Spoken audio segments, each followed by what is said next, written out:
I think first and foremost, I would love to acknowledge the generational honor that was bestowed upon me by Her Excellency, the President-elect of the Republic of Namibia, Comrade Dr. Netumbo Nandi-Ndaitwah, who on the 9th of September appointed me as part of her top 10 parliamentary list candidates. And as it stands today, of course, after the completion of the elections, I have been successfully elected to parliament because as it stands, the SWAPO party garnered 51 seats to parliament.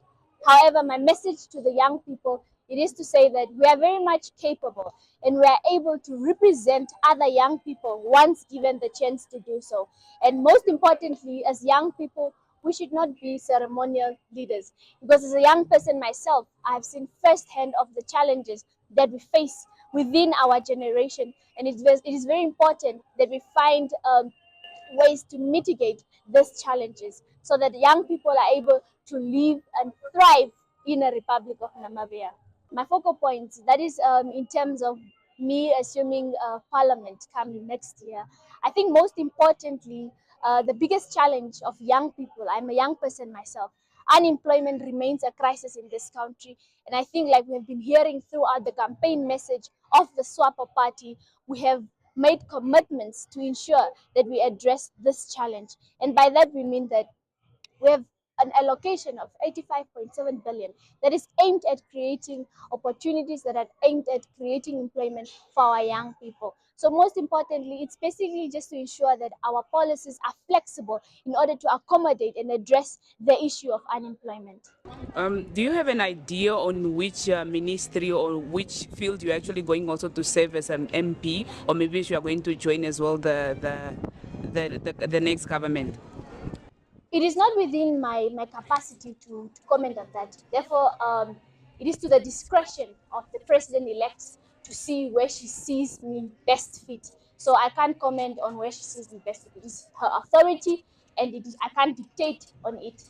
So we should give her that authority to dictate on who she is going to appoint to certain ministries. And it is not up to me to decide where I ought to be allocated.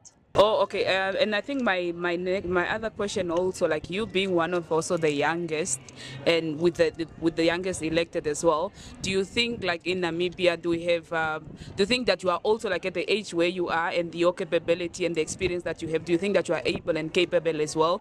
I think in terms of my capabilities, it is without doubt that I've served young people before this stage that I am today.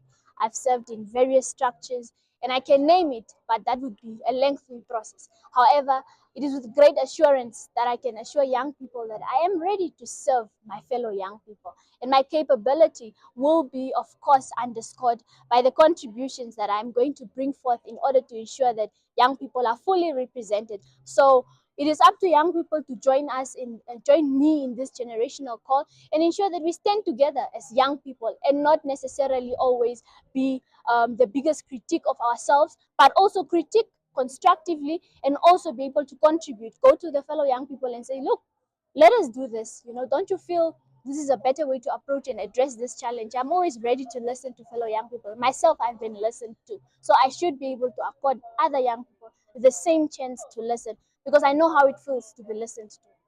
Oh, okay. With the previous government, we saw also there were a number of young people that were elected to be in government and to be part of a parliament, to be part of the National Assembly as well. But once they take over a position, they become inaccessible to young people. Young people were not able to access them or to also just share the crisis that they're actually facing and the issues that are actually facing young people. How do you think you are going to be also accessible to other young people for you to be able to serve the issues and the problems, the cries of young people as well? I think with that, I'd love to take you to the date of the 14th of September 2024, the date of the SWAPO Party Manifesto launch.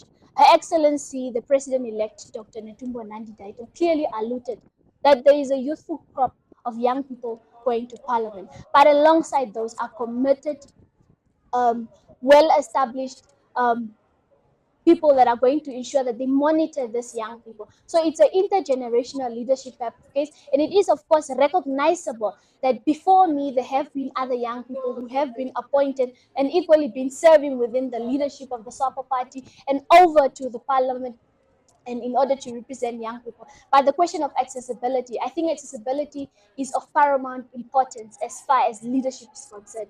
You should be accessible to your people, most importantly, because the only way and the reason why Namibia even has a decentralization system is because we need to ensure that there's a touch relationship between the people and those in the leadership. So for myself, I believe I'll be very much accessible to young people because I'll fail in my generational call if I'm not accessible to the very same people I am supposed to represent. What then will I be echoing in parliament if it's not their their challenges that they ought to bring to me come that point in time?